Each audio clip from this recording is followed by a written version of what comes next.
ज्योति सिंह का viral post देख पवन सिंह हुए हैरान। सच जानकर दंग रह जाएंगे। नमस्कार साथियों, आप सभी का स्वागत है एक नए वीडियो में। साथियों, हमारे इस चैनल पर भोजपुरी इंडस्ट्री से रिलेटेड हर एक खबर आपको सबसे पहले दी जाती हैं। तो जो लोग चैनल पर हमारे नए हैं वह लोग चैनल को ज़रूर सब्सक्राइब कर लें।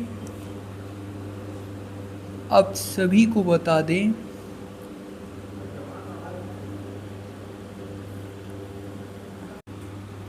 लास्ट 2 दिन पहले का पोस्ट आप देखेंगे ज्योति सिंह का, तो 13 लाख लोगों ने उस वीडियो को देख लिया है जो ज्योति सिंह ने अपने इंस्टाग्राम अकाउंट पर पोस्ट किया था।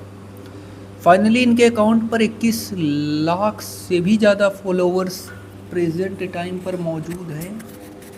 तो फॉलोअर्स अभी के टाइम पर काफ़ी ज़्यादा हैं, तो ज्योति सिंह के अकाउंट का इंगेजमेंट काफ़ी ज़्यादा है।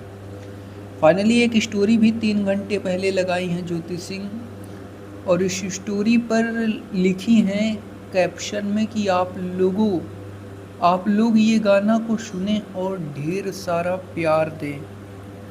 क्योंकि इन्होंने किसी छोटे कलाकार का गाने का प्रमोशन किया है, और इसे प्रमोशन नहीं एक मदद कहते हैं, लोगों की हेल्प करना। और जिसके अंदर ये होता है लोगों की हेल्प करना, वह काफ़ी आगे जाता है लाइफ में। वीडियो आपको यह कैसा लगा हमें बताइएगा, और ज़्यादा से ज़्यादा मात्रा में वीडियो को लाइक कर लीजिए, चैनल को ज़्यादा से ज़्यादा मात्रा में सब्सक्राइब कर लें। धन्यवाद दोस्तों।